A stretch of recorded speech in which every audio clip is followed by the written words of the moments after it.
Going live. Greetings in the love and light of the infinite creator. I'm Andrii Zvorygin, and here with Grace, Rude, Ed, and Adam. And we will be going over the July 19, 2025 Confederation session and discussing it as well. This was at the Prague Law of One gathering. The topics are finding practices for realizing oneness with the creator, reflections on letting go, and the nature of peace and fourth density. I am Kuo. We greet this circle of seeking in the love and in the light of the one infinite creator. And what a joy it is to join this circle of seeking in this space yet again, for it has become familiar to us. Much joy has been shared upon these grounds, and our ability to join you increases and becomes easier as you dance together in this rhythm of love and joy during your gathering. This space holds a certain vibration, blessed not just by your own seeking, by your own love, but by others who have traveled here and have engaged in their own forms of love and seeking. It is truly a sacred space, and we encourage you as you hear our words to absorb and to offer yourself to the space so that it may be further sanctified by your own seeking. And indeed, as you have danced together through your days of gathering, we have been honored to witness this dance and to join you in this dance. For as your thoughts have been upon the same love that we ourselves seek, and your intentions focused upon those words and concepts that we have offered through the circles such as this one, we are called to you and are able to merge with you in this dance, and we all dance together. We would emphasize that we are dancing and walking this path together alongside you. We do not wish to present ourselves as authorities or instructors intended to be listened to without question, to be obeyed, to be perceived as offering knowledge from on high, as it were, that should not be evaluated. We ask our typical request of this circle, and that is that you utilize your own discernment to your best degree as you hear and read and contemplate our words. We ask that you only take those words that have some value to you, whatever the value may be, whether they resonate or challenge. But if these words serve to hinder you upon your path, if you find any issue or stumbling block in what we share, we encourage you to leave it behind without question. For it is our greatest desire to offer our service and our aid, and we do not wish to be a hindrance to you upon your journey. We cannot say what that journey holds for you. We can only report upon our own journey and offer our own perspective. We have indeed walked a bit farther than those within the third density, but each path is unique, and we only offer our perspective upon that journey. If you do us this favor, then this allows us to speak more freely without as much concern for abridging your own free will. We ask that you accept the responsibility of that free will in listening to our words. This allows us to dance with you ever more closely and walk with you ever further upon this path. At this time, we would ask if there's a query which may begin. We are Kuo. Questioner. Kuo, we have a query. Could you please suggest practices which might help us to realize oneness with the Creator and perhaps add insight in how we might alleviate spiritual pride or arrogance? We are Kuo and are aware of this query, my brother. Indeed, we can offer suggestions, and we would start with our most common, our favorite suggestion of a particular practice. You may say, and as this instrument might say, we would give you one guess as to which practice that might be. Who's going to guess? Nobody? Meditation! That's right. And that is, of course, our constant refrain of suggesting the prerequisite to all other practices, and that is the meditation. Whatever form that may take for you, the emphasis here is that engaging in a regular, preferably daily practice of meditation allows the mind to settle, allows the dust and debris that cloud the perception of the mind to come to stillness, allowing the light within to shine ever brighter through your mind, so that your own beings, your own reality, your own connection to the Creator, and indeed your own identity as the Creator may be ever more perceivable to you. This practice also allows for the chaos and the catalyst of your ever difficult density to be absorbed by your mind body spirit complex. It allows your experiences to be taken into the heart, to sink ever more deeply into your being, so that you, as a seeker, may take these experiences and transform them, and allow them to transform you. It will allow you to apply the love and light of the Creator within you to these experiences, so that more and more they may be seen for what they are.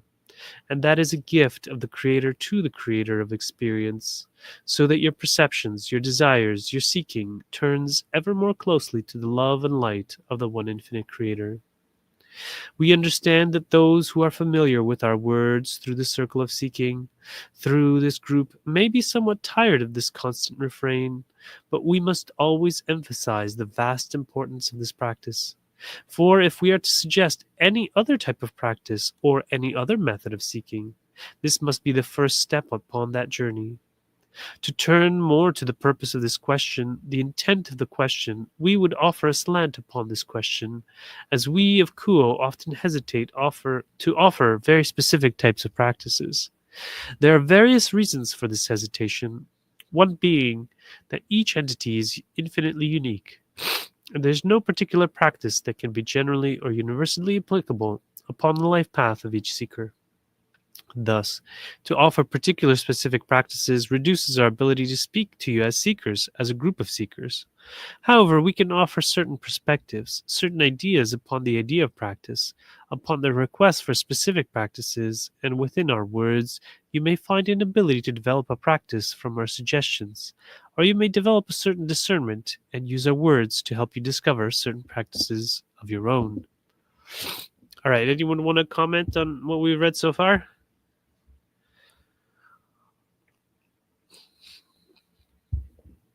No. Okay. No, I'm good. Okay. Yeah, basically, meditate. This discovery is quite important, for upon your third density planet there are many, many lineages, many types of seeking, many groups who have made much progress in the notion of practices that can unify you, that can bring you to a closer awareness of the one infinite Creator. It is beneficial as seekers within this third density, as human beings, whether you are a wanderer from elsewhere or native to this planet, that these lineages of human thought and humanist spirituality be recognized and honored. And we believe that each present and each who becomes aware of our words may find deep, rich, fulfilling practice in communities upon your planet if you but search for them. If you make the request to the Creator in your meditation and in your prayer to come into contact with those practices that would aid you upon your journey, you will discover them. And if you dedicate yourself alongside your practice of meditation to these practices, they will yield fruit beyond your imagination. For though chaotic and difficult as your density may seem, there has been a deep transformation that has occurred throughout the ages upon your planet. The environment of difficulty has allowed certain groups and cultures to truly dive deep into their hearts in order to discover such practices which they share, sometimes openly and sometimes secretly. But either way, if you discover these, we would recommend dedicating yourself fully to such a practice. To offer some general understanding of what we believe is beneficial about any type of practice of spiritual seeking upon your planet, we would start with one that we believe is of the utmost importance, and that is attempting to discover a practice, or develop a practice that does not necessarily seek to bring about pure happiness or pure joy in order to avoid those things that bring pain and suffering and discomfort to you. All right, so they're speaking against spiritual bypassing here. Would you guys agree? Agree. Great. Indeed, these things may feel very nice, and it is quite natural and understandable that you, as seekers within the third density, would seek to avoid such pain and such discomfort. If you discover yourself seeking such practices in order to avoid such pain, do not judge yourself, for this is a very natural response, and it is part of your journey. And it is a part of most seekers' journeys to discover that they are hiding from such discomfort and that they are avoiding such pain. But in doing so, you are avoiding some of the greatest gifts the Creator has to offer within your density. The question posed asks for practices to help bring you into greater awareness of oneness and with the Creator. And we point out that in experiences such as you're gathering this weekend, it is quite easy to feel that oneness. Joy and peace and love flows so naturally. And of course, this is beneficial, and we encourage you to hold on to this flow of joy, to embrace it and allow it to fill you. But if this is the only thing sought, then there is much lost within your third density, and the progression and deeper awareness of the Creator will remain only in potential.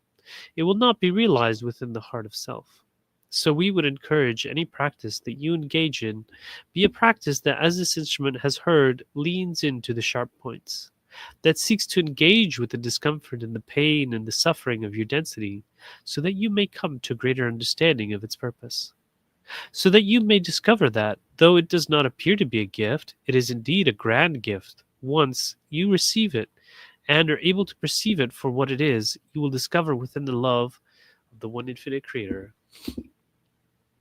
All right, I think this is really good, potent stuff here. This is like, love your enemies. So, what do you guys think about that? What practices is he talking about? Okay, here, sure. Let's find out what Robora thinks. A distortion that can be healed. Okay.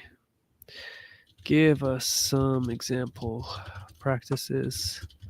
Love your enemies. And bless those cursing you, I think. From Christian perspective. No. But More. what others?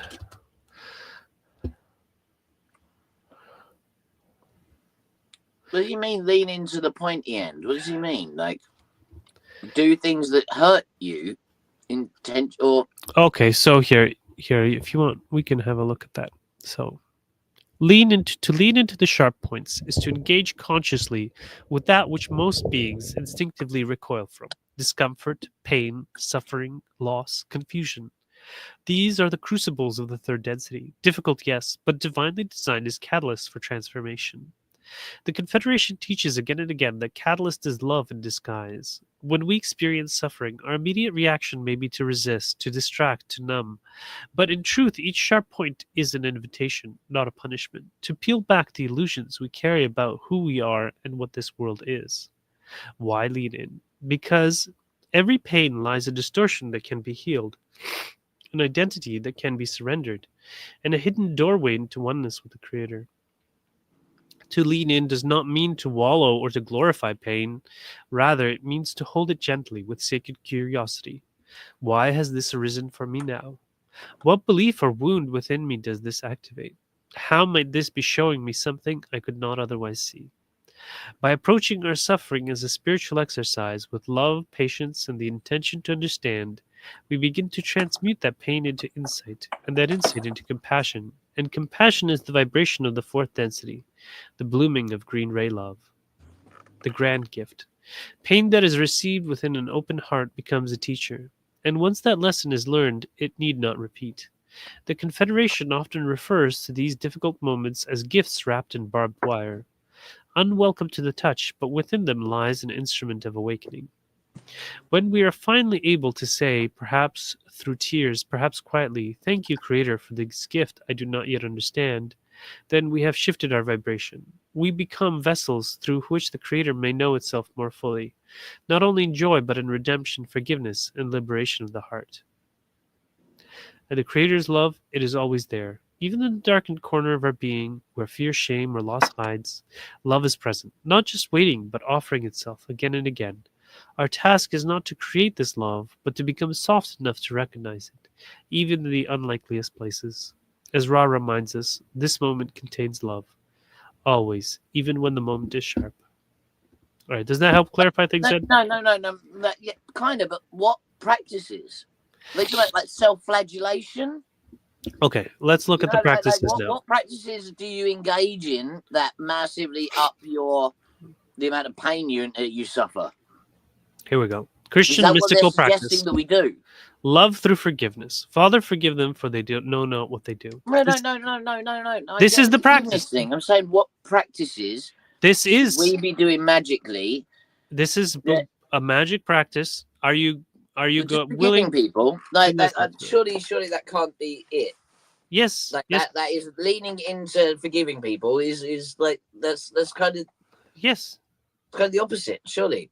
No, it is. Here, the ultimate surrender of judgment. When you are wronged or wounded, you can inwardly offer a prayer of forgiveness and blessing, not to approve the harm, but to release it hook from your heart.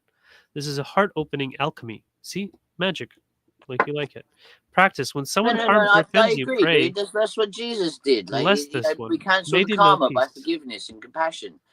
I Yes. still don't get how that's a practice that we can go and engage in.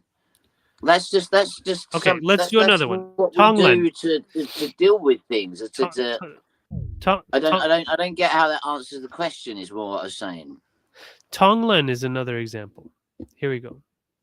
Breathing in suffering, breathing out peace. Inhale the suffering of the world. Exhale relief, joy, and spaciousness. Tonglen is a Tibetan practice that radically reverses the human tendency to avoid pain. You visualize yourself breathing in the darkness, your own or another's, and breathing out compassion and healing. Practice. Sit quietly. On the inhale, I take in this pain. On the exhale, may all beings be free from this pain. I like that. That's cool. I'm gonna start doing that. That's wicked. Yeah. It connects you with the collective pain of humanity and invites the bodhisattva heart to rise. I like that. That's very cool. Oh, mhm. Oh, we seem to have lost Grace there. Oh well. The Confederation aligned practice, welcoming the catalyst. Ra and Kuo emphasize the power of consciously working with catalyst, especially emotional discomfort.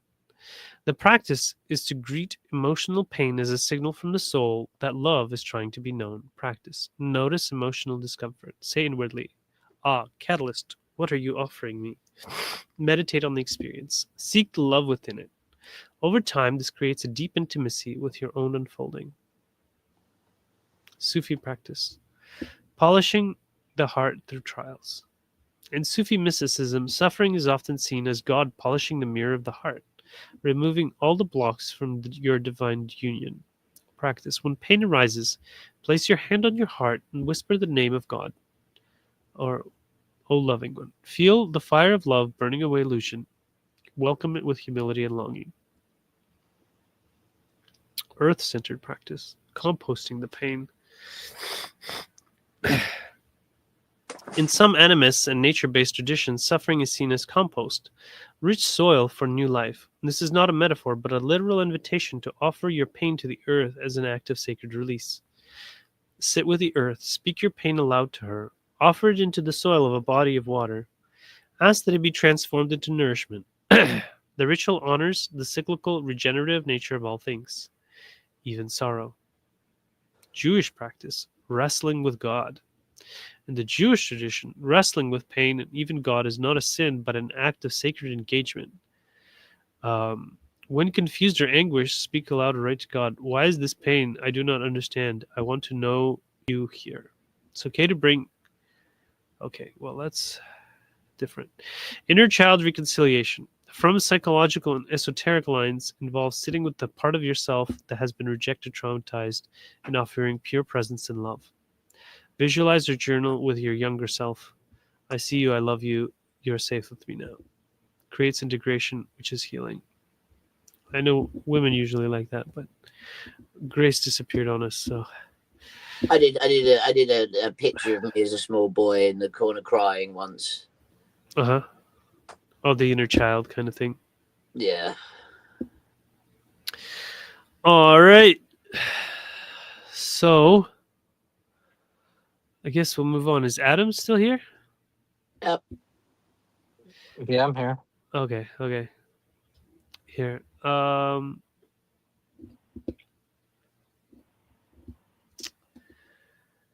Okay. Where were we?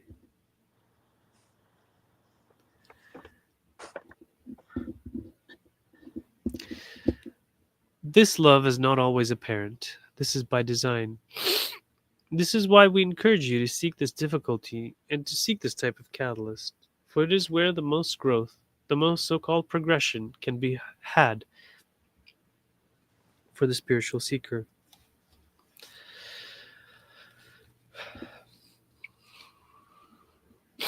For engaging with such pain, engaging with such discomfort, and seeking the love within it, you learn more about the many infinite faces of the one infinite creator, and you become the portal for the creator to shine its love and its light upon such experiences. There has been much pain and much suffering within your lives and upon your planet, and this is where the love of the creator is needed most. And as you seek oneness with the creator, we encourage you to contemplate to what end you are seeking such oneness. If it is simply to experience love for the sake of escaping this difficulty, then there is much more being left upon the table, you may say. Beyond this, we also encourage you to seek with any practice that you discover one does not chastise the self for failures, one that does not hold the self to standards that, if unmet, result in some pain or punishment inflicted upon the self, where judgment is rendered due to some sort of failure to discover that love, to break through to that so called next level. From this type of judgment, this type of self flagellation, much harm and much distortion can be inflicted upon the journey of the mind body spirit complex, not just within the present lifetime, but upon many lifetimes. You may find that such judgment prolongs the necessity of experience within the third density. So, this is what you were talking about, the self flagellation. Okay.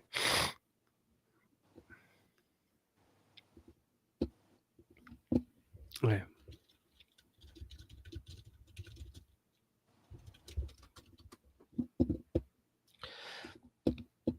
All right. And then see if I can.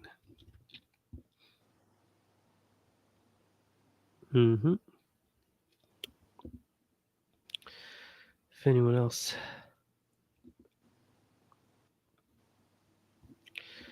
I'll just separate that out here.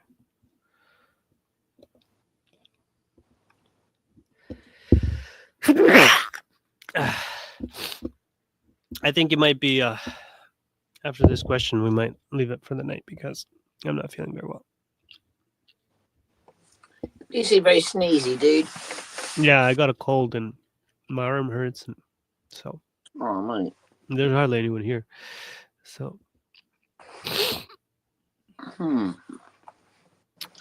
all got a bit confused. It's all like, Here we go. I'm still trying to work out, because it was started off talking about kind of how there's lots and lots of practices that we can learn, yeah, and that we should find one and we should start doing it all the time and kind of dive right in to, because it's going to give us some output. But it says don't do things that make your life better. That doesn't make any sense. But that's what it's kind of said, though, right? No, it didn't say that at all. That's how I took it, because I didn't really get the whole like forgiveness thing from it at all. You don't understand the forgiveness part? No, I didn't get that from what it said. It said lean into the pain points. I know, but the pain points aren't a practice. Are the catalyst. No, and then you have to deal with the catalyst. Dealing with the catalyst is the practice. It said do a thing. It said do practice. Yeah. Yes. Find a practice where you lean into the spiky bits. What practice do you do that you lean into the spiky bits? Well, blessing those that curse you. Okay, forgiving those that harm you. No. People cursing you isn't a practice. It's something that you do. So that's the catalyst. People cursing you is the catalyst. No. You forgiving them is the practice. That's not what they're talking about, though. Yeah, it is. They're talking about going and learning to do a traditional thing, yeah, and applying it in your life, because that makes you better. But don't do a thing that will make you comfortable and happy. Do a thing that will make you get more catalyst. is kind of what he described it. I did not get the whole. Well, I don't understand where talking about like forgiving people came from that question, because from that answer. That might be a practice that does that, but I don't think that was what he was talking about at all.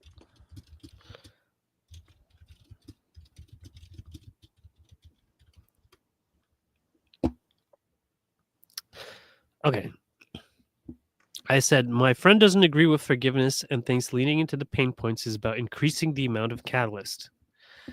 I was just saying in the context of the question, it's because it started off talking about like traditions that you could learn. So I am. So what traditions can you learn that are going to make you lean into catalyst? Is what I was asking. That's what I'm confused about. Okay. What your friend is pointing towards has truth. The instinct to lean into pain as a way of intensifying catalyst is not wrong. In fact, Ron Kuo speak of this in various ways. Wanderers, for instance, often incarnate with harder lives than they need for balance because they see greater opportunity for accelerated growth. Some seekers even design lives with immense suffering, trusting that the fire will refine them, not destroy them. So yes, leaning in can mean inviting deeper catalyst, consciously or unconsciously, but, and this is vital, only when the intention is clear and the heart is prepared. Here's the risk: spiritual masochism. If one believes that more pain is equal to more growth, they may begin to seek out pain indiscriminately, avoid joy or ease out of guilt or suspicion, deny themselves healing or rest, use suffering. But they said not to do that. That's the self-flagellation bit you mentioned. Yes. Yeah, right. But I was just saying, like, what practices could they be talking about? That's more what I was talking about. Because like they was talking about practices that you could follow that would give you like being healthier and give you more money or give you whatever, right? Make you more comfortable. But he says don't do that. So what the other practice that they're talking about that's going to lead you the other way? That's more what I was asking. Like I get all of this. This isn't like this isn't really what I'm saying. If you know what I'm saying. If you don't, then don't worry about it. It's fine. I don't really know how else to explain it.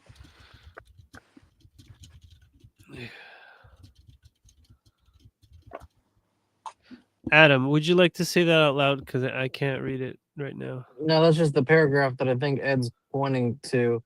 Oh, okay. I think what they say by leaning into the sharp points. So it's like, say, hey, I want to help serve others, and I have this great idea to like make a podcast or this teach learning video, but instead of just doing a shitty video and doing a talk about whatever is on the top of my mind or what I came up with quickly as I was quickly preparing for this, that is their pain point. So they really ought to go learn how to edit a video and learn how to use editing software and learn technology just to figure it out for themselves at least once. That sharp thing that they're avoiding learning and doing and taking action on, that would really be like to them, hey, this is way easier than I thought. I could do so much more. Just like, rich people, they think like, if I can do it, anyone can.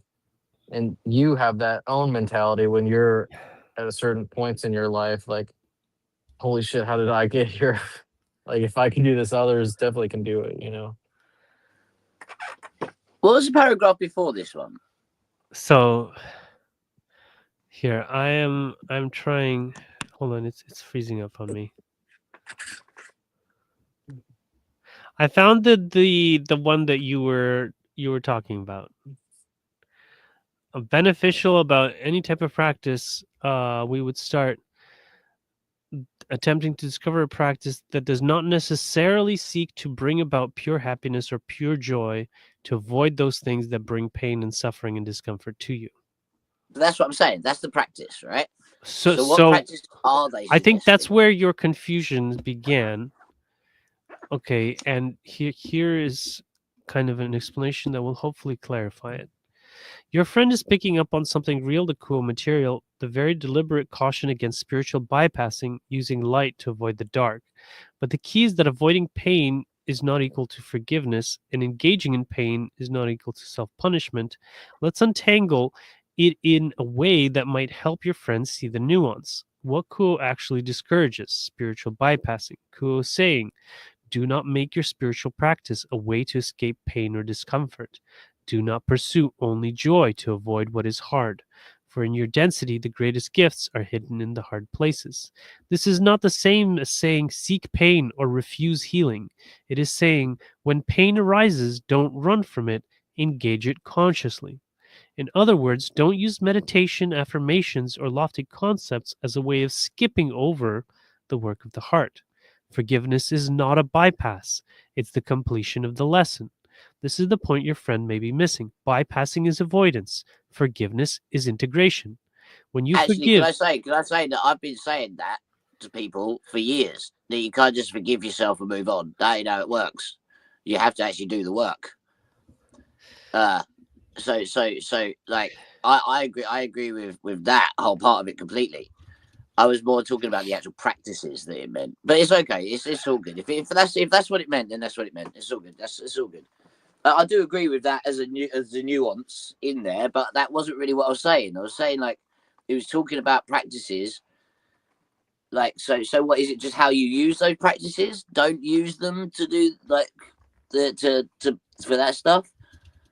Like, don't play video games to like cope with your issue that you need to go work out.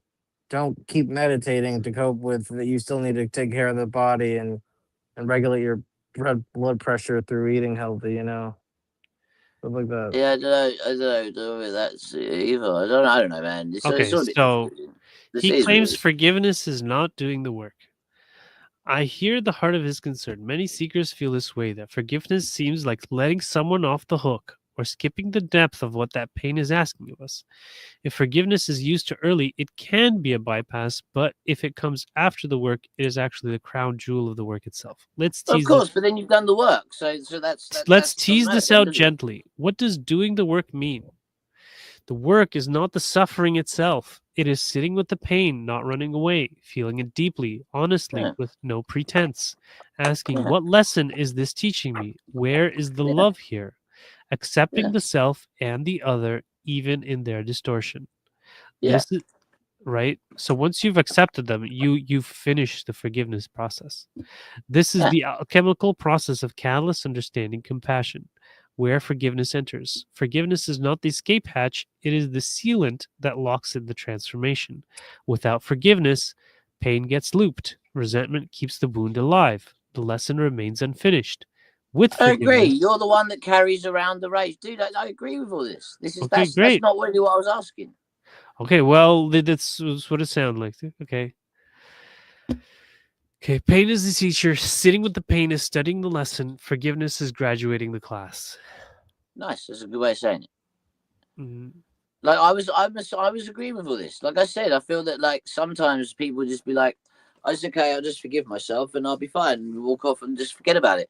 And then they don't take responsibility for their actions. They don't actually do the work to, to take responsibility and to make things better.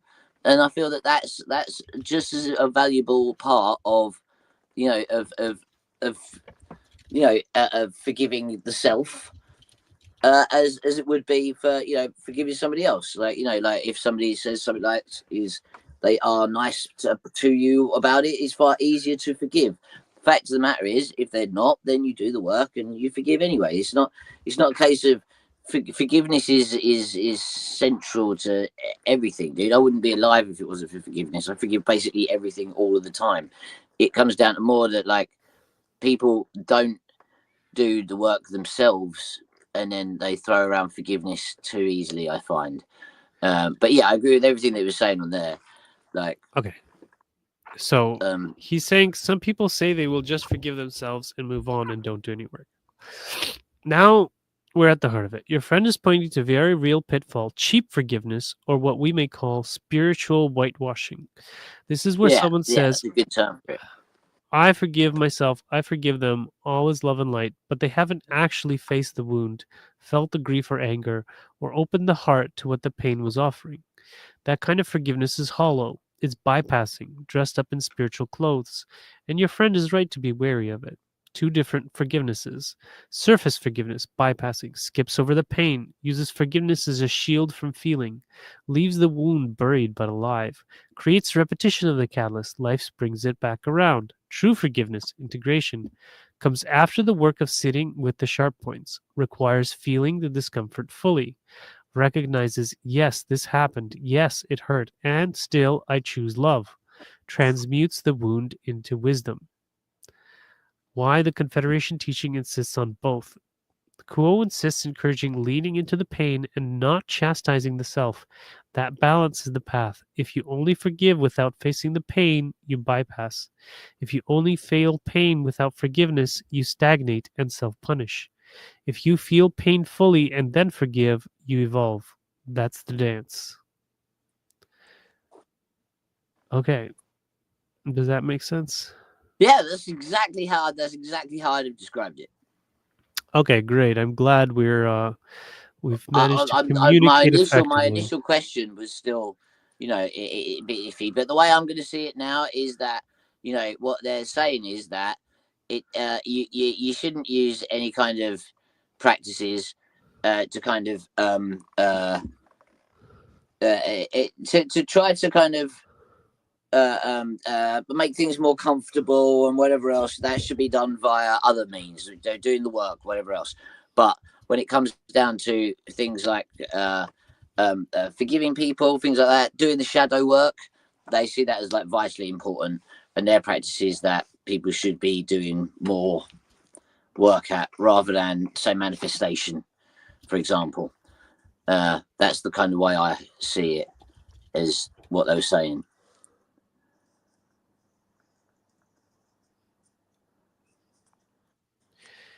Okay, so okay. Your friend is right. If you use spiritual practice only to make life feel cozy, you risk bypassing the real work of facing your pain and distortions in the hidden parts. Shadow work, turning towards the wounded, denied, or rejected aspects of the self, is essential. It is how the seeker makes contact with the deep root of catalyst instead of skating on the surface. This is what Kuo meant by not designing a practice that only generates joy and avoids discomfort. The Yeah. purpose of practice is not comfort for its own sake, but transformation through truth. But here's the subtle point: forgiveness is shadow work. Forgiveness, properly understood, isn't about comforting yourself. It is about looking at the shadows straight in the eyes, feeling the grief, and then choosing the release. Yeah, no, I wasn't arguing that forgiveness isn't a major part of. I was asking what practices put you in line to the pointy bits. The only one I could really think of that would apply would be the shadow work. That's really, other than that, anyone that gets catalyst come towards them, like, forgiveness should be how you deal with it. That's how we should all be living. Like, if that's the practices they're talking about, then yeah, like that. Of course, that's what we should do. We should lean into the pointy bits. I thought it was more talking about practices that we could be learning to do and practicing every day to kind of like like ritualistic more kind of things was more what I was getting from the answer. But I'm like I said, I'm sorry if I've got all whatever. Okay, so it sounds to me that shadow work really resonates with you. Okay, so if shadow work resonates with him as the practice that leans into the sharp points, then he's already aligned with one of the most powerful approaches. But he may appreciate seeing there are multiple traditions and methods that embody the same principle, each with a different flavor, but the same heart, turning towards what hurts instead of running from it. Here are some practices that align directly with leaning into the pain points. Shadow work, Jungian inspired inner parts work, journaling, dialoguing, meditating with rejected, hidden, or wounded parts. Seeing them not as enemies, but as exiled children of psyche that need love and reintegration. Painful, raw, but profoundly healing. So, that's Jungian shadow work. Yeah. Tonglen, we've talked about. Catalyst meditation, we talked about. Sufi practice, we talked about. Trauma-informed somatic work, it's probably another psychology thing. Oh, this is the, so what do you call it? The body holds unprocessed pain, and then relaxing your body thing. Christian, love your enemies. We talked about. So Yeah. all of these are valid. All of these are Yeah. valid No, practices. that's cool, man. That's cool. I get it. I get it. It's all good. Like I said, like as soon as you start thinking about it in terms of the shadow work, or like a practice That's like what resonates giving with you. someone that's hurt you or whatever else, and Yeah. that being the practice that we're talking about, then it makes sense. I was more talking Yeah. about kind of like why you would go and learn a practice that intentionally puts you into more catalyst is how I took the statement. But it's all good. So Sorry. do you understand it's not putting you into more catalyst, or are you still thinking that that's what it's doing? Well, no, the shadow work. The shadow work is you already going through catalyst. So It's you're essentially, it's you processing dealing the with the catalyst you've already done. You've already been through. That's built up in the shadow. The fact is, I know what the shadow work is, dude. That's why I brought it up. What I'm saying is that the other aspects of what other practices you could do to lean into the pointy parts, they're only going to be things that are either brought to you and you react with this practice, or it's going to be shadow work and you actually dealing with things internally about yourself, and then it makes sense all the rest of it, because then you talk about don't beat yourself up, and all these other aspects to the answer. Yeah, it makes sense now. I'm sorry, I apologize. Wish I'd just thought of it that way in the first place. Okay. Well, here I wanted to also add this clarification point. Explain that doing the work actually reduces your catalyst buildup and does lead to an improved life. So what catalyst is? Any experience that stirs you, challenges you, or pushes you. Here, hold on. I have to. Yeah.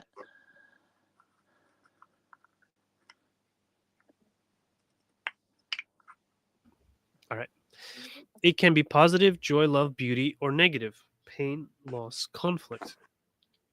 The point of catalyst is not the experience itself, but what you do with it, whether you transform it into love, wisdom, or let it sit unprocessed. What happens if you don't do the work? When you avoid, repress, or bypass pain, it doesn't disappear. It goes underground into subconscious body or repeating life patterns. Life then brings the same type of catalyst again and again until you face it. This is why people repeat the same toxic relationships, the same mistakes, or carry unresolved heaviness across lifetimes. Ron Kuo both emphasize this. It's like a homework assignment you didn't turn in. The teacher keeps giving it back until you complete it. What doing the work means: to sit with the discomfort instead of numbing it, to ask, what is he teaching me about myself, love, and unity, to bring acceptance, compassion, and eventually forgiveness to it, to reintegrate the rejected parts of the self and other self. This is the alchemy that transforms catalyst into balanced energy. What happens when you do the work? You break the loop. That particular lesson no longer needs to repeat, so life doesn't keep bringing the same painful catalyst. You release stored energy. Unprocessed catalyst is heavy. Life nuts in your heart or psyche. Doing the work frees that energy for creativity, love, and service. You reduce resistance. Life feels lighter because you're not constantly fighting reality. You gain clarity. The fog of distortion clears. Your decisions and relationships become more aligned. Your outer life shifts. Because your vibration changes, the kinds of experiences and people you attract also change. You literally stop magnetizing the same painful patterns. Why this leads to an improved life, less repetitive suffering, more resilience when new catalyst arises, deeper sense of purpose and inner peace, more open-hearted relationships, a gradual upward spiral of harmony and clarity. Catalyst that is processed with love and forgiveness does not need to return. In this way, you lighten your burden and walk with greater ease upon your path. So, processing the catalyst does improve your life. It does make your life more comfortable, but it's just not about avoiding the pain. Does that make more sense? Like that all makes perfect sense. I had no idea why you read it. Wait, you Okay, know what catalyst is? it's just because it made it sound like you disagreed with things becoming better. No, because it said to lean into the pointy end. Yes. Yeah, that would imply to not go with better. You see, when you say it like that, it makes it sound like you don't want things to improve. No. I'm saying that if things improved, yeah, then there wouldn't be a pointy thing to lean into. No, that's not true. It would So be a there'd be more different kind of. catalyst. No, it would just be, but it would be a different kind of catalyst. Okay, but there'd still be catalyst. There's always going to be catalyst. Exactly. So But it might that's not why be do we like need a whole thing the about same. repetitive catalyst? Okay, but say for instance, if you are in like a cycle Dude, where I think you've got you're confused in a here about gang, like what I you're think, dude. Like I don't know where we're confused here. I was asking what practices would cause you to need to go into the pointy end. The shadow work is what I see that as. I get what the catalyst is. I get why that would make your life better if you get it all sorted, but you're still going to have catalyst. It will keep coming. Catalyst could completely devastate your life or make it amazing. Either way, it is catalyst, right? It is what it is. But dealing with it when it turns up is what we do. You see the creator in all things. But okay. I don't really get what to do with what I was saying. Okay. Adam, do you understand what's going on? Adam, are you there? Oh well. Yeah, anyway, Andre, dude, I'm sorry. I don't mean to be argumentative here. I get what catalyst is. I'm not saying that like unresolved catalyst isn't what I was talking about. Okay. I was only talking about like what we said about that the shadow work thing. It does make your life better because you're dealing with that catalyst. You're dealing with those things. You're doing the inner work. You forgiveness and processing it all, moving past it all. It will make things better, but you're still going to have more catalyst coming. It's not going to just, and you wouldn't want it to. You've got to lean into the pointy end. But having good practices when those things happen is what you were talking about, right? Yes, and it becomes easier to deal with the catalysts. Of course, yeah, because once you do see the creator in all those things, you see the love in all those situations. You live by forgiveness, heart chakra open. Yes. Dude, like there's not much that shakes me ever anymore. Okay, great. I've learned that after the whole revenge porn thing. Remember? I don't know. Dude, come on! It was years ago. The Facebook thing, and I was all like messed up by it, and like went through this whole thing then. Years ago. Oh, okay. All right. Well, I'm sure it was important to you at the time. Well, clearly you didn't care. Blimey. I went on about it for weeks and weeks. I was upset about it. He didn't even remember. I don't know what you're talking about. I'm sorry. Adam, do you know what he's talking about? No, it was way before Adam's time, dude. Oh, okay. Well, I'm sorry. I don't know. That's all right, man. It's all right. It's only like, one of the most horrific catalysts I've been through my life. But once again, I learned that then to see the creator in all things. See the lessons in love and everything. To realize that it doesn't matter what you go through. Every single thing is perfect. Yeah. All right, yeah. So self-flagellation does not accelerate growth. Instead, it creates distortions that can last not only this lifetime, but into future incarnations. The more we condemn ourselves, the more we actually slow down the integration of love. Why self-judgment prolongs their density. If you split yourself into the one who failed and the one who condemns, this is the opposite of unity. It blocks love. It turns catalyst into a burden. It ties you to performance. If you think growth is getting it right rather than growth is opening the heart. So, for example, here, start holding themselves to impossible standards. I should always be loving. I should never get angry. I should have transcended this by now. So that's the examples of self-flagellation. Yeah, 100%. You see that a lot with people like in the spiritual community, and that I can't get angry. I'm not allowed to be like I have to be all zen and just like nope. I'm not going to get angry. Anger is weakness. No, you can't do that. That's not what the Confederation say. They say feel the emotion, feel it, and then deal with it in the right way. You have to feel it. You have to get angry. If you're angry, be angry. Well, at least you have to deal feel with it in the right way. Yes, don't in your pretend meditation. that you're not. Like. Yes. Anyway, yeah. Any practice you choose should allow for failure, imperfection, and gentleness. The point is not getting to the next level. The point is keeping turning back towards love again and again, however clumsily. So, That's perfect for me, dude, because my ADHD makes me rubbish at most hobbies. yeah. So there's a self-chastisement, and there's a compassionate leading in. I see anger arose. Why? What was beneath it? Can I learn from this? Can I forgive myself and the other? This way, you do That's the work, it. harvest the lesson, and release it. Catalyst integrated. Exactly. Pain plus self-judgment is stagnation. Pain plus compassion is transformation. That's it. Yeah, you're here to learn love through mistakes, not avoiding them. Great. All right. But again, we encourage you, if you have discovered your own self-judging the self, to have compassion for all aspects of the self and that dynamic, the judger and the judged. For all things are proper for the entity in their time. And in discovering the judgment that you render towards yourself, you discover judgment that you might render towards another. And in healing and accepting those aspects of the self that are judged, that are seen as wrong and as failures, you may then turn that perspective outward and more easily discover love within the so-called or so perceived failures of others. You will recognize upon your own journey that each other self has a similar journey with similar difficulties.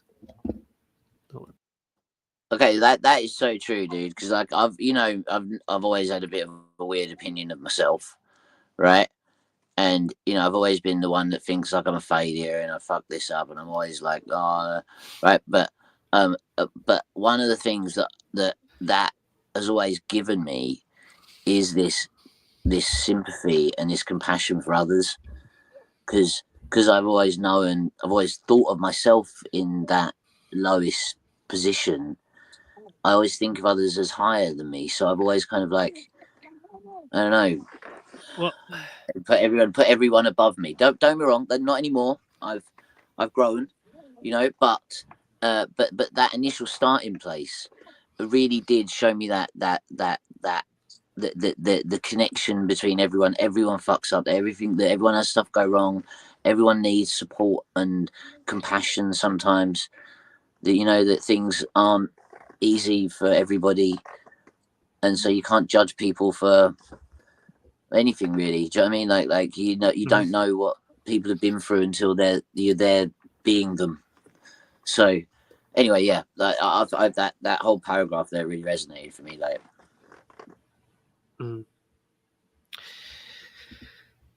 if you can forgive yourself, then your ability to forgive others, to accept others, becomes more natural, and thus the love of the Creator shines not only in your heart, but is able to be shined outwards. You may then act as a catalyst and an agent for the love and the light of the one infinite Creator that may accept all and may love all. And in doing so, in discovering this ability to release judgment and attachment within any practice, within any experience, you become more closely aligned with your true nature, and that nature is the one infinite Creator. In this query, there also was a reference, you may say, to a certain tendency toward third density seekers to have a type of spiritual arrogance. Indeed, we find this not only common, but nearly universal for seekers within the third density, for it is simply a construct impressed upon the seeker. Oh, hey, Bill. Good to see you. Hey, how you doing? Hey, could you read? Where you at? Are you? I really like this answer, by the way. This one was really cool. This one really helped me when I read it before. Let's do this. Here. Are you reading the newest session? Yeah. There is a new.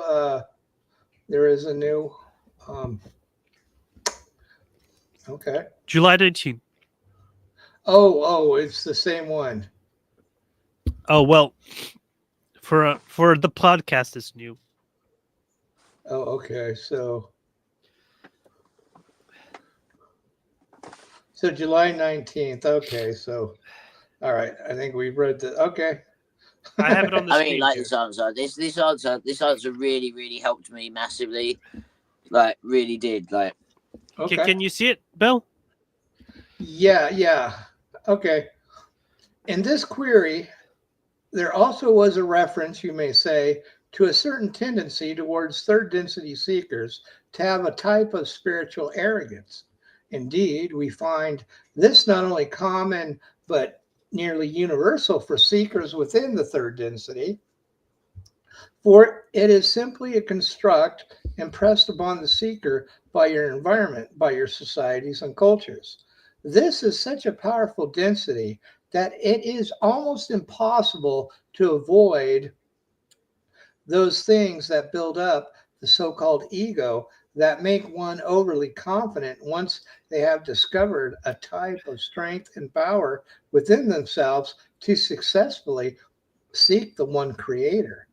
But we would emphasize that this is often not necessary to be overly concerned about, for the seeker who has consciously and in their heart truly dedicated themselves to seeking the one creator, to serving others, puffs up their pride and holds arrogance, then this is quite a strong invitation to the creator to bring about such catalysts which might humble one.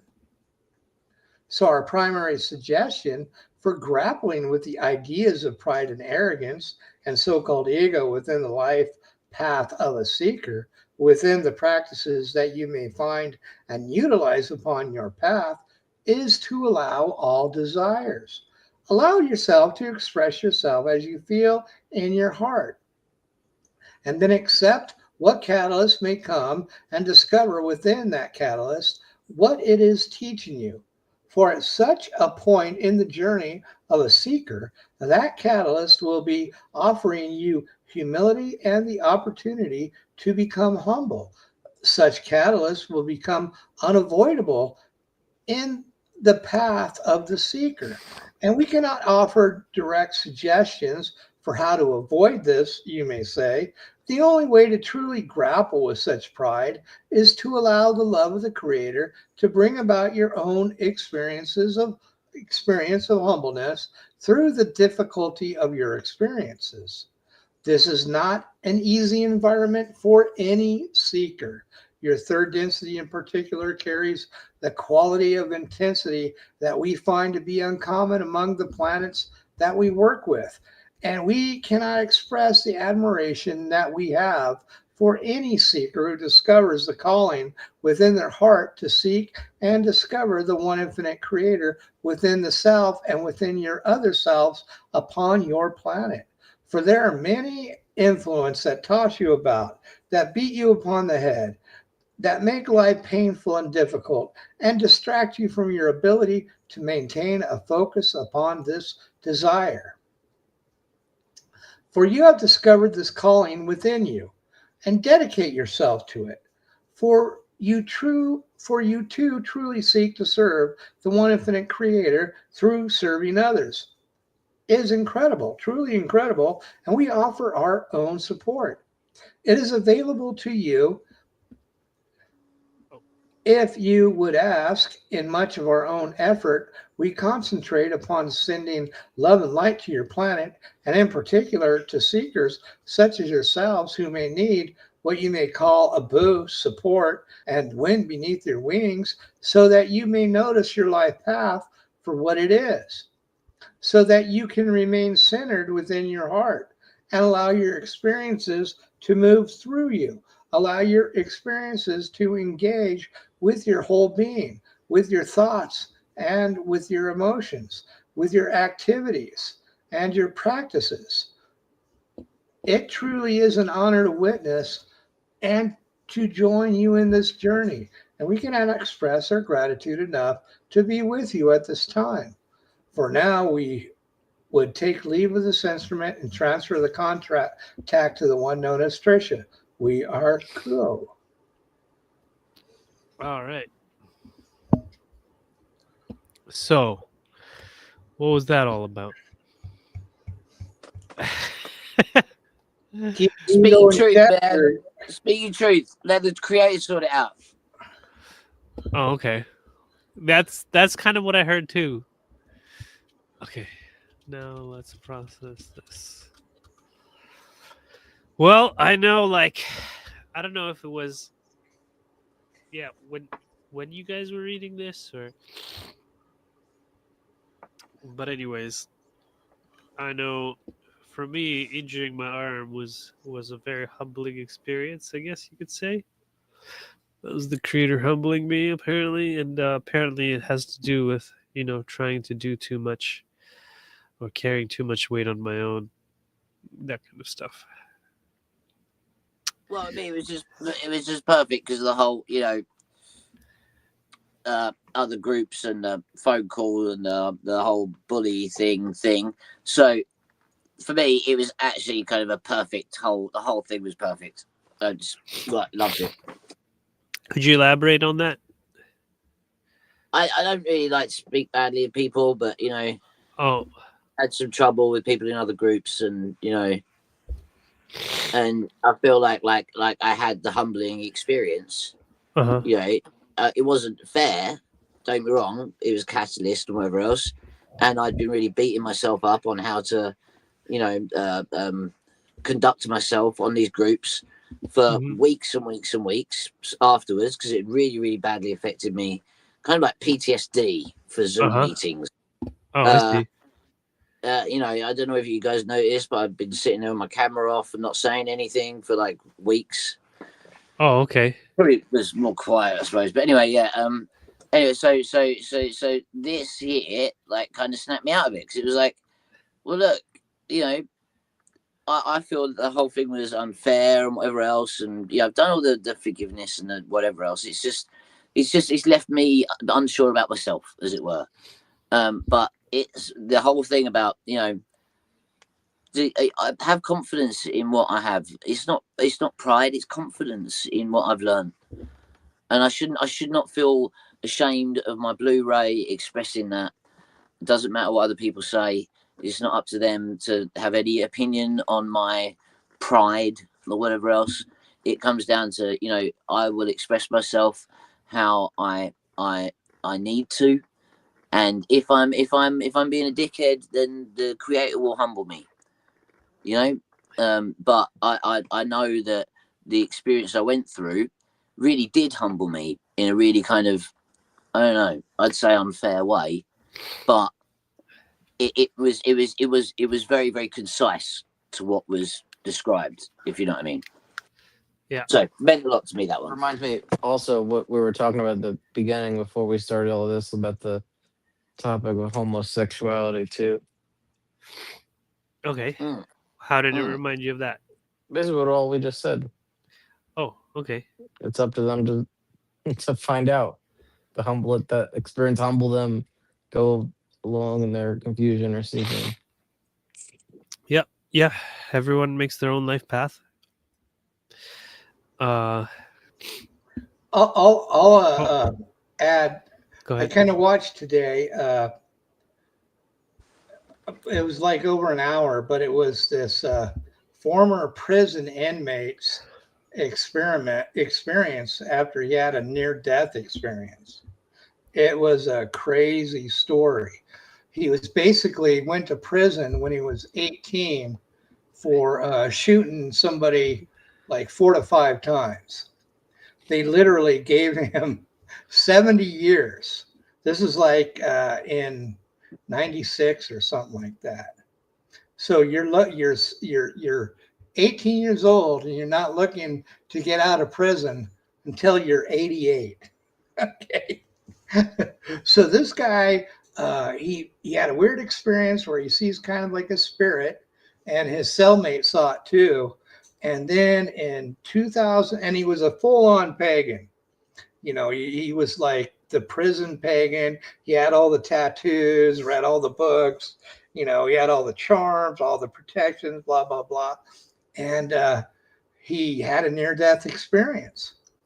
And when he went through his near-death experience, and this all relates to being humbled. And when he had the near-death experience, he got the usual kind of treatment that people in a situation do, where he starts to feel everybody's pain and suffering that he caused. He feels, the people he beat up, the people he shot, all the people he jacked up in prison. He's been going at it for decades, and he's a rage. He's full of hate. And then he sees everything that happens to, you know, in the eyes of other people's, like the family members of the people he hurt, so he's really experiencing the oneness, and he fully, his big story is he fully gets converted to a Christian, and believes in Jesus and stuff, which is, a great step, because, that's the direction you want to go in. And at the end of, and somehow he got out of prison. He said he because he almost died, and then he went to the hospital for like 3 or 4 days, and he comes back, and it's a miracle. Everybody saw he's dead, and so he's telling everybody his experience again and again and again. And come like a year and a half later, he gets literally attacked by, he said, by like 20 guys in prison, and they just cut the hell out of him, just slice and they almost murder him right there, right? And so he gets out. And so when he recovers and is sent back to prison, they put him in the hole, and then he's full of rage and everything that happens. But because of what he went through with his near-death experience, he couldn't hate those people, and every time he tried to, something, his heart was so changed by what his near-death experience, he couldn't hate them. And so what he literally learned through this process of being humbled was that all those guys that did that to them, he totally, the guys that stabbed him, he totally had compassion on them because he knew he was them. He was, it was literally, he experienced kind of in his own way of the oneness of all. And so he just had great compassion for other people that were basically criminals and hurt other people, because that's what he experienced. And I just, listen to the story. I just go, wow, what an amazing life story. What an amazing thing this guy did to himself to set himself with all this catalyst, that's just unbelievable catalyst, just to be humiliated, humbled enough to a point where he comes and sees this.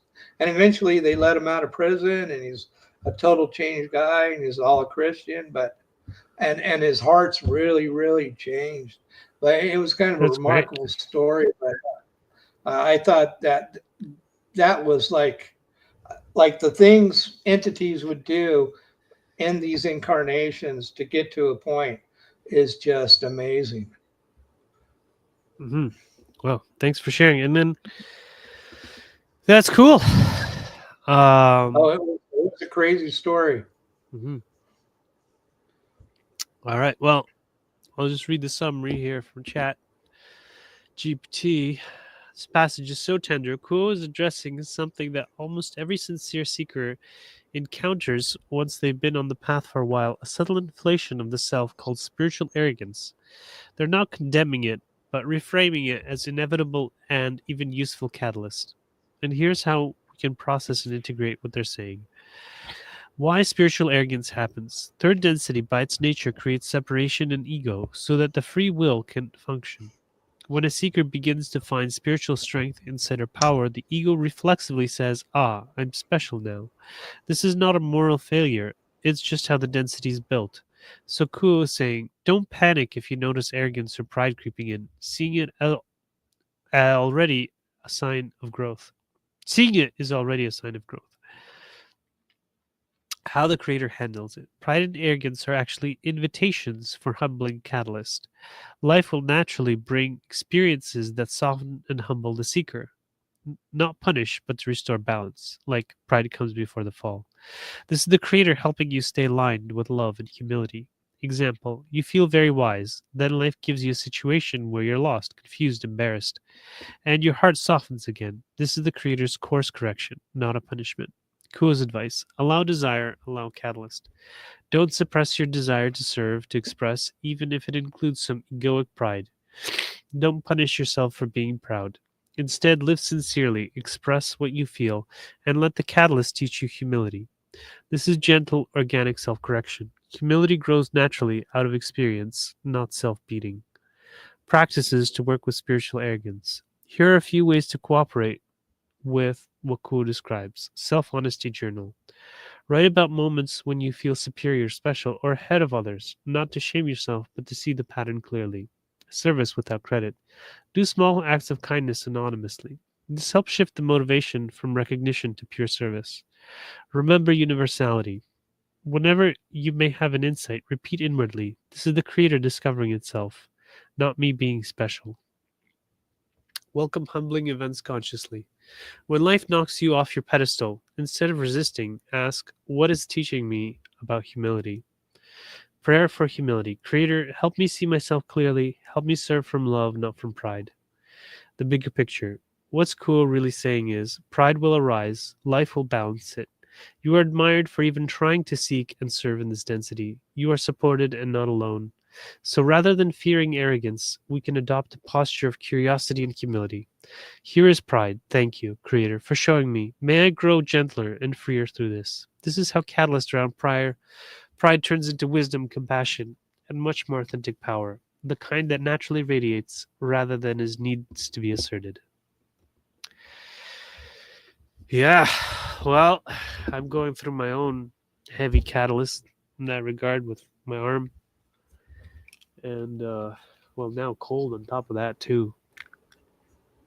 Hey, I put the link to the video I saw with the prisoner in the chat. Oh, If you okay. want to check that out. I mean, it's like an hour, but I put it on. Here, I'll share it. I On put it the on. live I stream. put it on the 2 speed. So I listen to these things. Here. Yeah. So is your arm still bad, Andrii? Oh yeah. Basically, what happened was it was getting better, but then I went to the farmer's market, and that it was too much and too soon carrying all of those trays. And then the Monday, so last Saturday I went to the farmer's market, and then the Monday, like my wrist, it felt like carpal tunnel, and like my hand, I couldn't like clench my hand, and it's just basically not been good all week. So I'm gonna have to, like, I talked to ChatGPT, and like it's like I have to wait at least 4 to 6 weeks. Yeah. Like I Okay, need so to rest long enough for it to heal properly. I had that bit of wood hit me on the back of the head Yeah. the other week. Yeah. Yeah. Right. So I was like a couple of days. I was like, oh, I'm fine. That's brilliant. Yeah, that's all right. Concussion. I'm great. A couple of days in bed, I'll be all right. Yeah. I didn't realize there's this thing called delayed concussion syndrome or some shit. Right. So I'm walking around thinking, oh yeah, that's fine. That's in the rearview mirror. And then all of a sudden, it just hit me like a ton of bricks, man. Like honestly, I've been an emotional mess. I've been like in and out of consciousness for like days. I didn't even know that it could kick in a week later. What is that about? That is weird. It's like the gift that keeps giving. Yeah. Do you got people you are in contact with that can check up on you? Oh, it's all right. I'm Okay. fine now. Hey, remember we get growing old, getting hurt are all like signs from the universe telling us to maybe slow down. You got to take it easy and to rely on others. Remember, we Yep. I laid an entire tiled floor today on my own. Yeah, they're like huge, massive tiles. They weigh a load. I'm really proud of my little. Look at what I did. Yeah, go me. Yeah. So there's also delayed onset muscle soreness that you might look forward to. Oh, so what? We've both had delayed onset, like double injuries. Yes. Well, for me, this sucks, dude. Yeah. These are signs of catalyst of being humbled. Yeah, Just exactly. take it for what it is. I mean, because ultimately you really want to, thank the creator for this experience. Hey, look, I definitely thanked him I didn't die, dude. Like Yeah, literally, like well, that's I well could have died. Yeah, uh, I'm happy my arm hasn't like fallen off yeah. or anything, like Well, that's great. even if it does, we're ultimately trying to accept what's our catalyst has given us, and eventually trying to move to even love what our catalyst given us, and then being thankful to the creator for it and praising the creator for it. Okay, so Bill, what's your thoughts on this then? Yeah. So Andrii put it through Robo Ra and that before, like when it happened, but 3 years in a row, yeah, about the same date, within a couple of weeks, yeah, of the same date, I've had an injury to the back of my head. Yeah, every year for the past 3 years. So this year it was a huge And bit it of keeps wood getting falling on my worse. head. This year was a huge bit of wood falling on my head. Last year it was a hornet that stung me in the back of the head. And the year before that, it was a spider that bit me behind my ear, and it made the whole side of my head go numb for 6 months. So why 6 would I months. keep getting? Wow. Seriously, man, it was mad. I could like tap it, and it felt like pins and needles all the way down my skull and the back of my neck for for most of a year. It was mad. Well, But what? I Why would I recently keep? I recently read a quote from Kuo, or it was Hatan or Latwii or one of these guys, and they basically said, we really don't know, aren't going to know what we've been going through or why we've been going through until, like, we pass and we kind of are finding out what are pre-incarnative lessons that we have given ourselves. So, That's so exactly what I said. I said it's got to be a pre-incarnative thing. yeah, It's like exactly, 3 years in a 3 years in a row for So that you same place in my body. you It's got to establish be. It's got to be something. you established kind of a pattern, and you're recognizing the pattern. And so, what do you think is what you being taught in the pattern? I mean, for me, kind of mirroring you, knowing your experience, you're kind of like a loner type guy.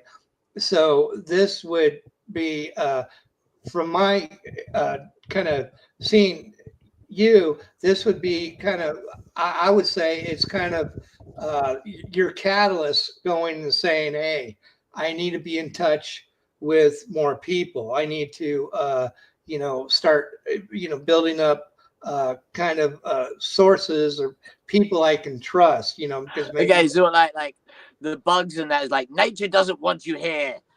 Go back to humans. Yeah, I mean, it's not saying that totally, but it's just because we're really, that's really hard to accept a lot of times that we're dealing in a experience an illusion where we need the other self.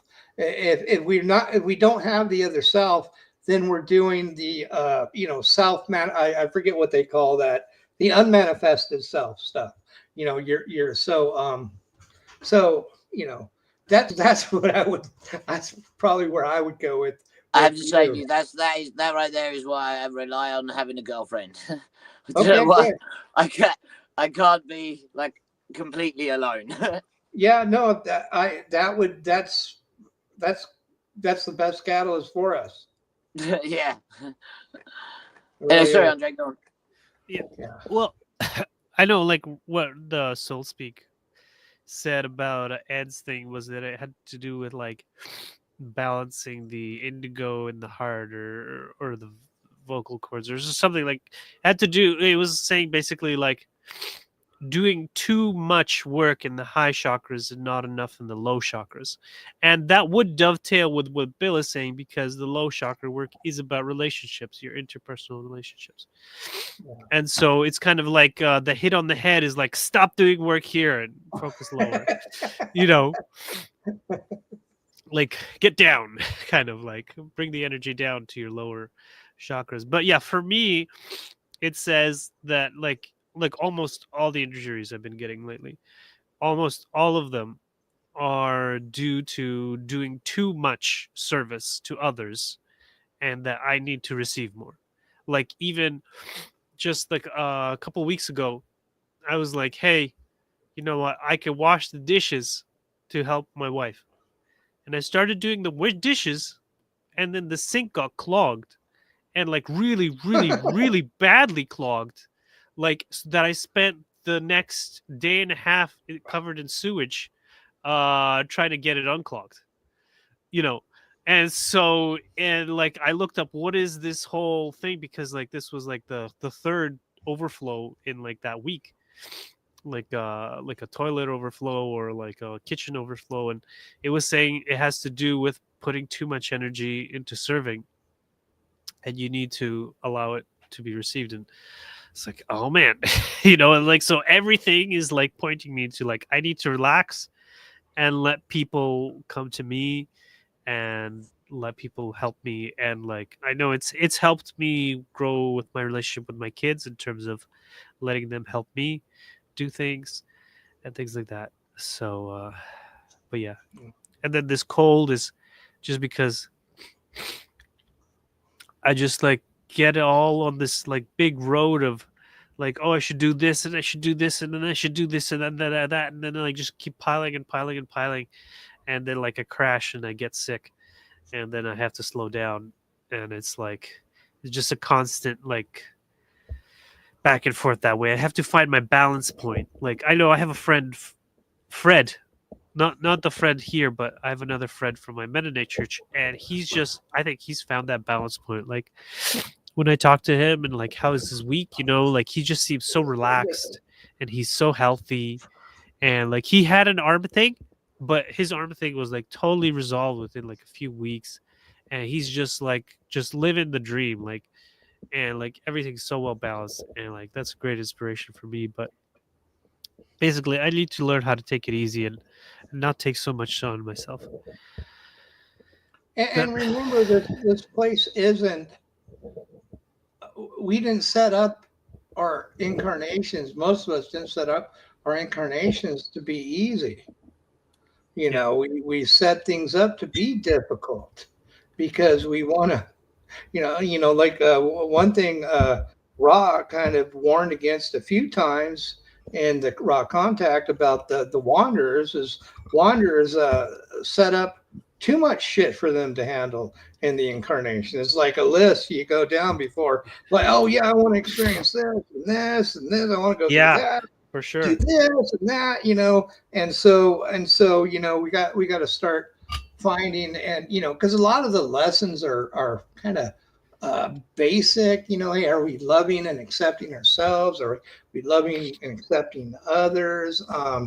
Am I, I mean, you start going and looking at a lot of the main kind of pre-incarnative lessons that the Confederation talks about, and a lot of it is just basic, and accepting the self, accepting others, knowing the self, knowing that you're the creator. You're trying to figure out disciplining the self, learning to, because like the Confederation, they tell us, hey, sometimes a distortion is not meant to be overcome, and sometimes for a distortion to be balanced, you've got to accentuate it. So a lot of times in our lessons, we're literally hitting rock bottom in a lot of ways until we go, oh, okay, I've seen the full 360 degrees of this type of behavior I'm doing, this type of mindset, whatever trip I'm on, however, because a lot of times it's not the crap we're going through, it's the importance we put on the crap we're going through. So we're trying to step back, and I mean, just like it said right here, you don't get upset because you're starting to be prideful and ego because, hey, I'm getting this shit down. I'm learning. Yeah, I'm yeah. fucking far out. You go, okay, that's going to come. But now because we're, humble, we're humble servants of the Creator that, we serve others, and that's, and we're like that because that's what's in our heart. We're never running away from what's truly in your heart, and that's what we're trying to develop and flourish, because ultimately I think once you really find out what you are is you're this being of love, and And something you always say, dude, something you always say, this sort of like super like relevant is always be authentic. Be the yeah, authentic you. Right? absolutely. And that is so true, man. Like, like I think that's yeah. Anyway. In several NDEs, people have been told on the other side by guides or spirit or whatever that the best thing to be is your authentic self. Yeah. Yeah. You also got to balance that with. Well, you balance it once you start figuring it out. Because I know I've also been having like just the most humbling September, I think, in my whole life. Like my September started with me going on a camping trip with my brother and my dad, where I was just basically just being, picked apart, and all of my inadequacies, and That it was sucks, just man. like totally just all week. By the end of the week, I was like irate and like just so snapping at everybody, and It's draining as well, and it's harsh, man. But you can also look at it as like, hey, I was giving this fantastic mirror of myself, and now I get to self-reflect on all this. Yeah. And hey, maybe they said a lot of right shit, and no, they're not wrong. They're not wrong. And if you can come out of this and go, okay, I got all this crap going on, but you know what? I still like me. I still love me. I'm still whole, complete, and perfect. Right. To quote the Big Lebowski, they weren't wrong. They're just dicks. Okay. Well, anyways, like I came home, dicks, and I told my wife, and she's like, "Yeah, they're totally right." Gosh. Oh no, dude. Well, it's just like it's my clothing, and like my clothing, I'm trying to be authentic by making my own clothing, but apparently, oh, that's awesome. That's cool, dude. Apparently, my wife says it's not attractive, and earlier the problem like with my was that it was like too dirty, like I didn't have enough sets of clothing, but my wife says even if I make more sets, it doesn't make any difference because they're so ugly. Oh, and so it's so I'm trying to make it like some kind of more attractive clothing that to try to find the balance. I think you should start making the material out of nettles. I don't want to take on too much, especially without an arm working. And then now at this point I can't even make anything because my arm doesn't work. No, when you don't actually make the material yourself, do you? You've got this whole life I have you're making clothes. That tells me you pushed it pretty hard. What were you saying? Vibe of making clothes? What? I said, when you tell me you got this whole life going, you're financially supporting your family, you're doing this stuff, you're going to the Mennonite church, you're doing all this crap, farmer's market, and now you're making clothes too. Yeah, that tells me you're pushing the envelope pretty hard. I do, dude. What you need to do is, you need to set up like the Andrii clothing line. Yeah. Yeah, some people have asked about it online. Yeah, and then be like, "Ha! Look, I've sold loads." Yes. Well, that won't help with my wife feeling attracted to me. No, that won't. Yeah. That won't. Yeah. So could you not just make like a sexy version? Well, that's what I'm trying to do. So apparently, sometimes a shave and a haircut works wonders. You see, and that's completely unacceptable. That's completely unacceptable, and people bring that up, and it's just so infuriating. It's the worst possible catalyst because it's just like fear, anger, and rage. No haircuts. Don't listen to that nonsense. Yeah. But just make the same thing, like your cloak thing, yeah. But just make it out of like leather and studs and stuff. Well, I think that the main thing is Make it actually edgy, just the waist. you know? I'm thinking of putting like this like either these strings on the waist that I can tighten, so I can tighten the waist so that it doesn't hang straight down, but it goes inwards around my waist. All right. Well, the only advice I can give you on that is wait till your freaking arm gets better. All right, fair enough. What about getting one of those coats that's got like long tails or like frilly cuffs or something? I had one of those. I don't know where it went because I made one of those. Well, there you go. Like, make more cool stuff like that. Surely that. It's just I can't. Cool in that. I can't with my arm, right? But just make it with one arm. I mean, as in just like one arm. I can't operate the sewing machine with one arm, man. It needs 2 arms and a foot. Yeah. Okay. Could your wife not put in the other hand, just so that you can speed up getting some cooler clothes? Well, I think I'll figure it out. I'll do the meditation and the breathing, and like I have to get over this cold first before I load myself up with any more work. Very simple thing. You know, my Scottish heritage is shouting out kilt. Yes, I know. You can't go wrong with kilt. Super easy. You could probably do that with one arm. I have an assortment of such kilts actually, but my remember, what's you moaning about, dude? Come on. A real Scottish man has nothing below the kilt. There's nothing underneath the kilt. Of course, yeah. There's no other way to wear it. Basically, the McGregor kilt's great. Yeah. No, but you'll find out in life that you're gonna get bumps, bruises, pains, and other shit that just tells you to slow down, especially when you get older. Yep. Yeah, like bits of wood that fall on your head. They just tell you a week later somehow. Yeah. What's really weird is, right, the spider bite, didn't really hurt when it happened. I was like, what the fuck was that? That was wild. Well, and if you're getting them regularly about the same time every year, you gotta at the same place. You gotta pay attention to that. Yeah. But that really, right, that didn't really hurt when it happened, but the pain kicked in over about, I don't know, 45 minutes, and I argue it's one of the worst pains I've ever been in. It was insane.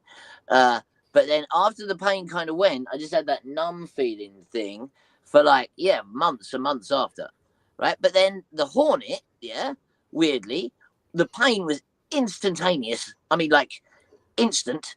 And once again, it was one of the worst pains I've ever felt in my entire life. But it went away quite quick, right? This one, like literally was a huge bit of wood that could have killed me, right? And, obviously I had a headache and whatever else, but it didn't kick in for a week. I said the time frame of this whole thing's all over the place. Each one of them's got a completely different odd profile. It's not just pain and then recover. No, they're all bloody all over the place. Well, ultimately, it's up to you to figure out what's going on, and if you can get that pattern going and take it into meditation. The only hypothesis that I came up with when I spoke about this before was I told you that my past life and everything, I had the recollection of getting blown to bits. Oh yeah, okay. Right. So my friend who was trying to track down who I might have been, because he's into that kind of stuff. So he found somebody who looks remarkably like me when I'd had a shave, who basically went through all of the same things that I described. His leg got hurt in the First World War, all these other bits that happened. Yeah. And then he, the only difference in the story was that he got hung. So he did get blown up by a bomb. But then shortly after he recovered, the Allies turn up and he got hung. So my only other working theory could be that was when his neck got broke. Well, what did your heart tell you? Well, like I don't like to put too much heart into it, but it makes sense. Okay. Because I said like I don't understand how that could be me then, because maybe that's the step you need to take, is to put your heart into it. Well, look, the fact is I still got all my like eczema. I fully forgive the guy. I'm over it. I've moved forwards in lots of ways, but still my skin falls off all the time from when he's got his skin blown off. Well, you know what? Next to me, there's this dude, one of the vendors. He's got this tallow therapy, and like these tallow creams made with suet. Apparently, they're very good, very, very popular. I've tried so many different things. My eczema is one of these things that it doesn't matter how good a medication or a treatment is, it will help me for about a month, and it'll go away, and it'll be wonderful, and it'll be brilliant, and then the stuff will never work again. And I may as well be putting lard on it because it would just do nothing. Well, yeah, it's basically lard. Yeah. No, but this is what I'm saying. Like that it just won't do anything to me. Like now, it's this. My skin is like it adapts. It's like it constantly takes me back to that place of pain. Well, like it sounds like a pre-incarnated choice. Dude. Yeah, I've had it since I was 3 months old. It's not something new. This Definitely is my whole life. Yeah. You know, it is what it is. But then it makes sense because, like even Quo said, you know, like if you got burnt at the stake or something, then you're likely to have a skin condition. Yeah. You know, the last memory I remember of that guy was all of his skin getting burnt off by an explosion. Yeah. And you know what? He was probably, in the hospital recovering or something. And then they decided That's what I'm saying. And we looked up the dates of like when these things could have happened. And like the first amount of people that got hung would have been like the same kind of time frame, like about that same kind of like that time of year we worked out, if I remember rightly. Who was on with? Were you? I swear you were there, Andrii. Yeah, exactly. Yeah, we worked it out like that time of year. Yeah. When I got stung on the back of the head, would be the same kind of time that the guy would have got hung. Right. Yes. So. Exactly. So yeah, it's all. Anyway, that's the working theory. I'm not sure I'm sold on it, but it does kind of make sense considering I was confused on if that was me. Why didn't I remember that fact? For all I know, the guy could have been a vegetable. Do you know what I mean? Like, also work on balancing your lower chakras, and that means your relationships. I have been trying to do that a lot recently. And maybe your catalyst is telling you to start looking deep in your heart if you're not doing that. Yeah, maybe. I mean, like I said, I agree with Andrii. I've been really trying to put a lot of work in on, especially my yellow ray again, because I've got I can see beating myself up again. So you're real intellectual, you're real logical, and so a lot of times when you're heavy that way, you can easily, forget the heart. And I'm like, I've been like that a long time. It's been the last few years of my life where I'm starting to go, oh, okay, I need to listen to my heart. Dude, I would agree with you, but I've had serious emotional issues my whole life. I spent my life crying. So, like, opening my heart and understanding and dealing with my emotions is probably taken far more of my life than logic ever has. So too much heart. Yeah, if anything, I'm that kind of the opposite of a psychopath. Well, only you would know.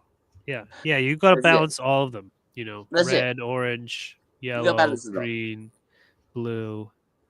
But yeah, the yellow's always been the hardest for me, man.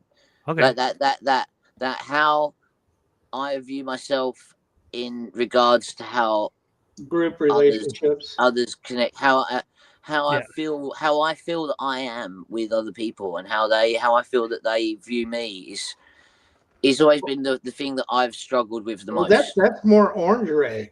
Your yellow is your group. How you deal with yourself is Andrii, yeah, I know, but like but what I mean is like dealing with myself in a group is the that's issue. yellow. Yeah. Do you know what I mean? Like if I'm me on my own, yeah, sitting here in the shack, dude, I could be on my own for like 20 years and be a happy little chappy. It's dealing with other people where I get all of my. Well, I find issue. it balancing the yellow ray is just to accept whatever group and love them, and Yeah. whatever trip they're into, and I might disagree with them on their principles or whatever, but I still wish the best for them. Love and light, peace and joy. I do all that Yeah, stuff. I do all that exactly. stuff. But it's more how I kind of like the way that I suppose my orange ray kind of, I don't know, it's always felt separate from that yellow ray. So that's the bit that's the hardest for me to kind of connect to, if that makes sense. Sure.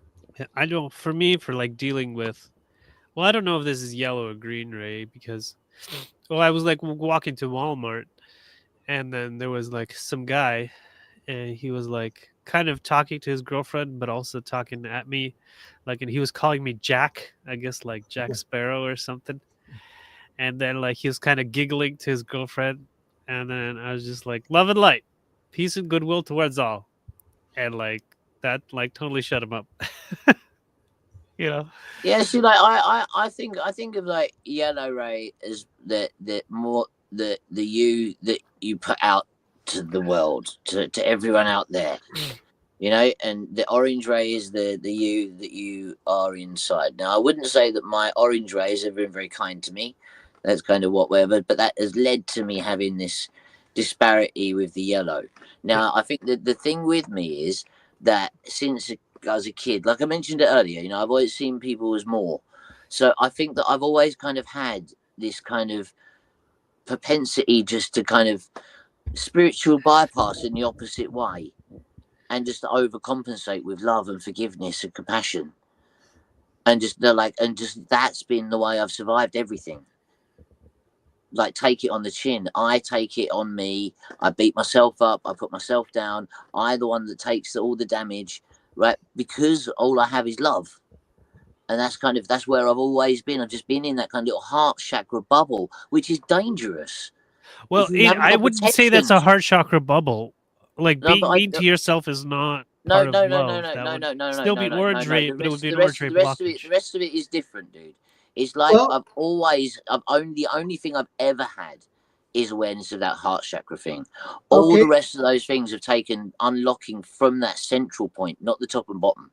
Okay, from you telling me that's probably a pre-incarnational lesson. You have a pattern of doing that, so now you've got to kind of balance that by creating your boundaries, creating your value systems, creating your personal sovereignty, and that right there, that's the shack, dude. That's the shack. That's what I've been doing. That exact process is what I've been doing for the past 4 or 5 years, dude. Like, you're balancing love and wisdom.